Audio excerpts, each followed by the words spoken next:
오케이. 오늘 말씀은 본문 말씀이 잠언이죠. 여러분들이 이렇게 몇 번 말해서 아시겠지만 이 잠언은 제가 1989년도에 어느 날 빌리 그람 목사님께서 자기 삶에서 목회생활을 하면서 매일 잠언 한 장과 시편, 전도서를 이렇게 읽고 살아왔다고 이렇게 말을 했는 그 말에 어떤 분이 내가 마음이 와닿아서 저도 그 말을 듣고 나서 27년간 특별한 사정 외에는 매일 잠언 한 장씩 읽어가면서 지내왔는 것 여러분들이 아실 겁니다. 그 긴 세월 동안 잠언을 읽으면서 특별히 잠언에는 지혜에 관한 말씀이 굉장히 많죠. 그래서 그 지혜를 이해하고 지혜에 관한 것에 대해서 많이 알고 있는데 특별히 오늘 이 본문에 지혜가 있을 때의 생명수와 관계 또 지혜가 있을 때의 생명에 관해서 본문에서 말씀하는 것을 보고 오늘 제가 당했던 이 일로 통해서 이 생명, 목숨 이것 또한 지혜와 깊은 관계가 있다. 이 말씀에 은혜를 받아가지고 오늘 지혜를 얻은 자의 삶이란 제목으로 말씀을 전합니다. 지혜와 명철이란 특별히 지혜에 관해서는 제가 일찍이 여러분들에게 말씀했겠지만 잠언 1장 20절 보면은 지혜가 길거리에서 부르고 강장에서 소리친다.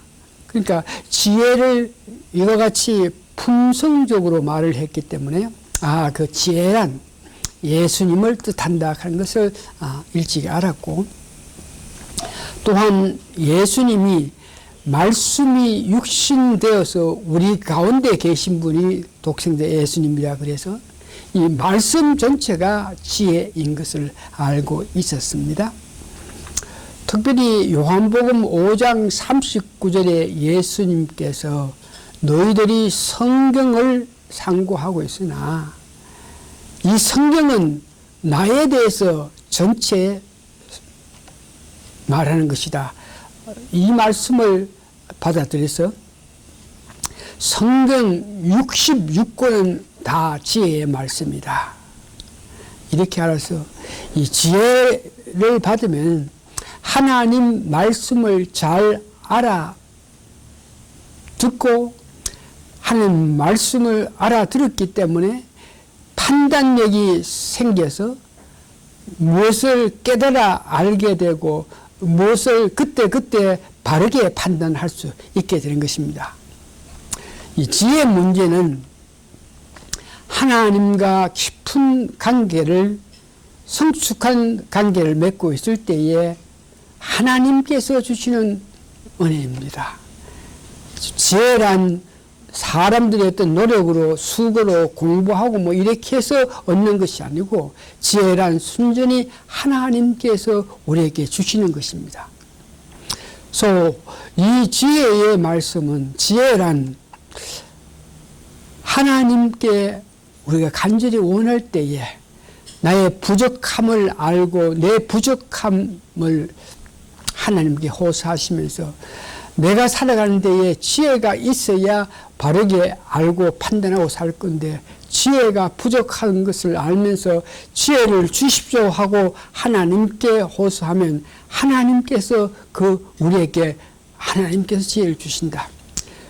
지혜는 하나님께서 주셔야만 우리가 지혜를 갖고 알아서 깨달아서 판단하면서 바르게 살 수 있고 다시 한번 이 지혜는 하늘에서 야고보서 1장 15절에서 이에서 온다 그랬습니다. 그래서 하늘에서 하나님께서 우리에게 주실 때만의 지혜가 우리에게 온다 하는 것을 여러분 아시기 바라고 지혜 받은 사람들이 세상에서 살 때에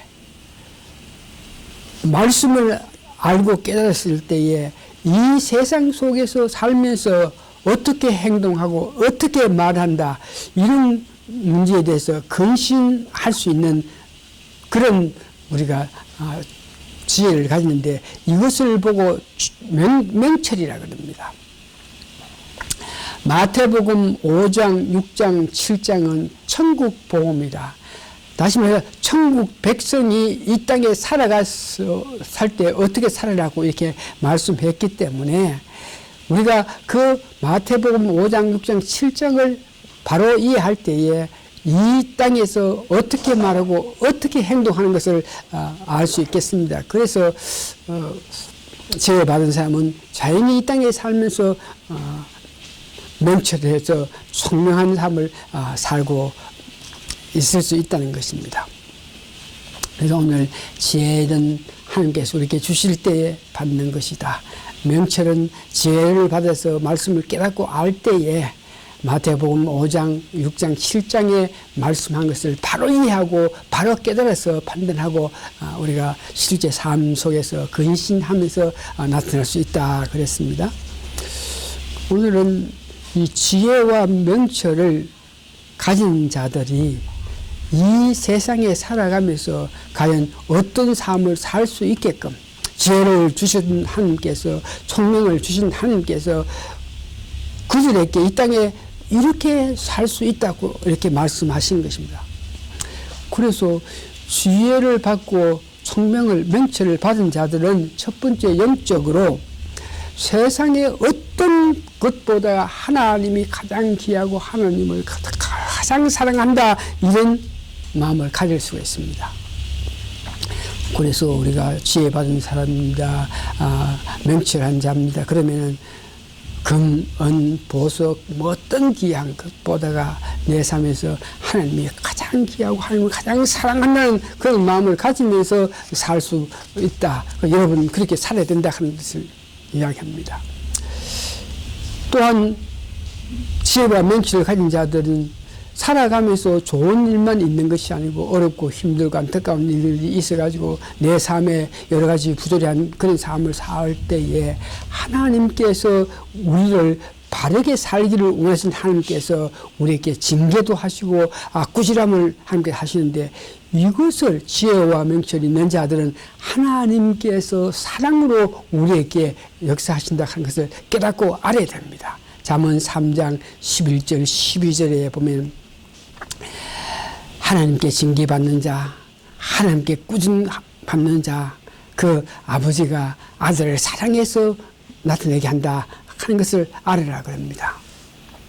또한 지혜와 총명이 명철한 사람들은 살아갈 때에 영혼의 생명을 얻는다. 요한복음 3장 21절에서 21절, 영혼의 생명이 얻는다. 이 말은 영이 눈에 밝아서 하나님 뜻을 잘 알 수 있다 하는 것을 이야기합니다. 지혜와 명철한 자들은 이 땅의 삶 속에서 살아가는 길이 형통하게 됨으로써 생명나무처럼, 계시록 22장 2절에 보면 생명수가 만국을 치료한다. 생명나무는 살아서 역사에서 유익한 것을 많이 생성한다. 지혜와 명철한 자는 이 땅에 살아가면서 생명나무가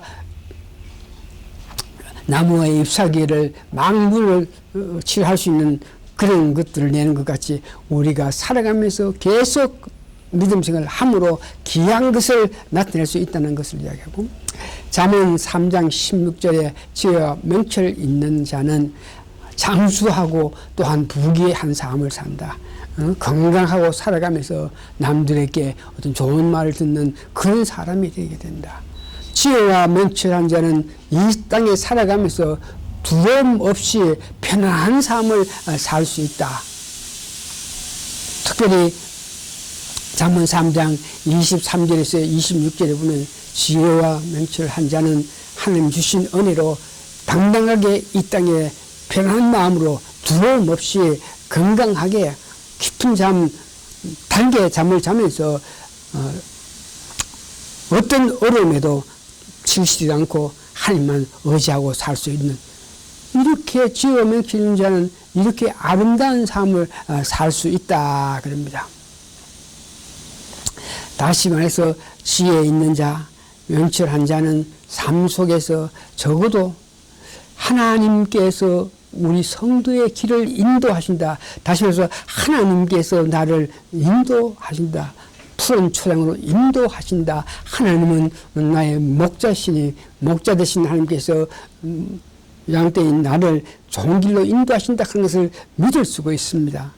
우리가 살아가면서 넘어지지 않게끔 붙들고 계시는 분이 하나님이다. 또한 우리가 넘어지더라도 일어나게 힘주시는 분이 하나님이시라 하는 것을 여러분 믿으면서 편안한 가운데서 살 수 있고, 왕상 4장 29절 보니 하나님께서 솔로몬에게 지혜와 명철을 줬더니 총명하고 넓은 마음을 가져서 모든 일을 바르게 판단할 수 있는 삶이라. 우리의 지혜를 받고 명철하게 될 때에 총명하게 하나님 말씀, 하나님 뜻을 알고 하나님 말씀하신 것을 잘 받아들여서 이해하고 또 이것저것 판단을 바르게 하면서 세상 또한 일도 바르게 하면서 살 때에 우리 삶에서 결코 어려움이 없고 편당한 길을 갈 수 있으면서 아름다운 삶을 살 수 있다는 것을 하나님께서 말씀하시는 것입니다.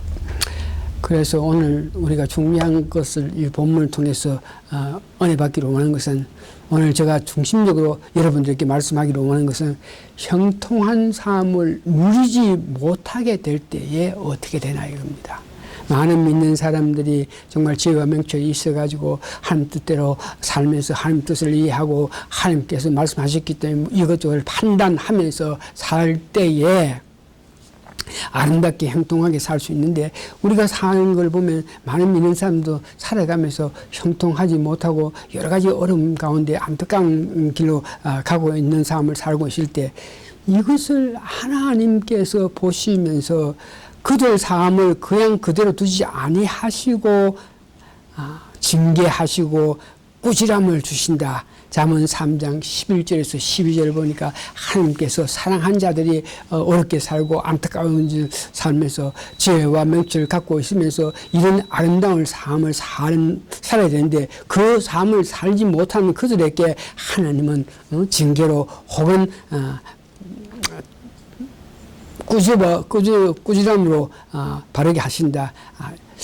또 히브리서 12장 8절 보니까 만일 우리가 살아가면서 복된 삶을 살지 못하고 하나님 기뻐하시는 그런 축복된 삶을 살지 못하고 사는데도 어떤 징계를 받지 못하고 있을 때에 우리는 사생자가 된다 하는 것을 이해하고, 특별히 오늘 이 말씀 관계는 우리가 참으로 복된 삶을 살지 못했을 때 하나님 그걸 보시면서 징계하시고 꾸지람하신다 그럴 때, 오늘 우리 집사람이 당한 그 입장을 보면서 다시 한번 우리가 알게 됐는데요. 의학적으로 의사들이 말을 할 때에 그 병 증세로서는 도저히 지금과 같은 회복된 그런 말과 걸음걸이 행동 취할 수 없다 그래요. 여러분 아시는 것처럼 스트로크에 당한 자들이 주로 오른 뇌에 어떤 피해를 받으면 왼쪽 손발이 움직이지도 못하고 왼쪽 손발이 여러 가지 불편하고 또한 뭐 말도 생각하는 것도 못하고 뭐 이렇게 하는데, 여러분은 보시는 바와 같이 하나님께서 징계로 꾸지럽게 하기 위해서 그에게 아픔을 줬지만 그 생명을 살려가지고 이와 같이 지금 올모스트 정상적인 그런 삶을 살게 하는 것을 보면서 하나님은 우리에게 바르게 복되게 살지 못하고 희망을 가지고 소망을 가지고 기쁜 마음을 가지고 살지 못했을 때에 사랑하는 자가 그렇게 사는 것을 보면서 징계하시는데, 하나님이 사랑으로 징계했다 하는 것은 징계했을 때 죽게 될 사람이지만 하나님께서 죽게 되는 것을 면해서 살리시고 다시 소망을 가지고 살 수 있게끔 하시는 것을 봅니다. 그러면서 오늘 본문에는 만일 하나님 은혜로 지혜를 받고 총명한 사람들이 명철한 자들이 살면서 바른 대로 살지 못했을 때에 꼭 해야 될 일, 내가 내 자신을 보면서 말씀에 비춰보면서 바르게 살지 못한다고 생각했을 때에 우리가 비춰야 될 것은 우리가 말씀을 지키면서 근신된 생활을 하는지 보면서, 만일 여러분들이 지혜의 말씀 뜻대로 살지 못하고 말씀 주신 같이 복된 삶을 못하고 우리가 삶 속에서 어려워서 말과 행동이 안타깝게 될 때에 내 자신을 보면서 우리가 하나님 앞에 나아가서 하나님께 우리의 죄를 고백하고 회개해서 내 앞에서, 오늘 본문에 보니까 눈 앞에서 떠나지 않게 하라. 뭐를? 말씀을 떠나지 않게 하라. 우리가 하나님을 사랑하고 그리워해서 그 말씀을 늘 눈앞에 보면서 읽으면서 들으면서 하나님 뜻을 이해해가지고 하나님 원하시는 복된 삶을 살기를 원하는 그런 마음을 가져야 된다. 다시 한번 눈앞에서 떠나지 않게 하라. 우리가 오늘 한 은혜 가운데 사는 자도 계속적인 말씀을 그려 삼아서 말씀을 통해서 은혜 받고 말씀을 통해서 알기로 원하고 말씀을 통해서 판단하기로 원하는 하나님의 사랑을 받기로 원하는 그런 마음을 가지고, 만일 우리 가운데에 은혜스럽게 살지 못하고 안타까운 가운데 사는 사람들도 다시 돌이켜서 눈앞에 떠나지 않게 해라. 말씀을 떠나지 않고 말씀을 주시는 은혜 가운데 말씀을 주시는 가르침의 은혜에 따라서 여러분이 살아서 여러분들이 스스로 깨달아서 하나님의 징계하심, 꾸지람 없는 가운데서 여러분들이 복된 삶을 살기를 원합니다. 말씀을 정리합니다. 말씀을 멀리 하지 말고 가깝게 함으로 우리가 사랑하는 하나님의 뜻을 알아서 우리가 거듭난 자로서 하나님 자녀로서 온전한 삶을 아름답게 살게 되기를 원합니다. 다시 한번 자신의 삶을 말씀에 따라 점검하고 어떤 점이 부족할 때 알아서 회개하고 돌이켜서 징계받기 전에 하나님 기뻐하시는 삶, 지혜와 총명과 지식이 있어서 복된 삶을 누리시는 여러분 되시기 바랍니다. 다시 한번 눈앞에서 떠나지 않게 하라. 말씀을 가깝게 하고 말씀을 보면서 은혜 받아서 무엇이 잘못되고 무엇이 부족한 것을 판단해서 바르게 회개하고 돌이켜서 하나님 원하시는 복된 삶을 사는 여러분 되시기를 예수님 이름으로 축원합니다. 아멘.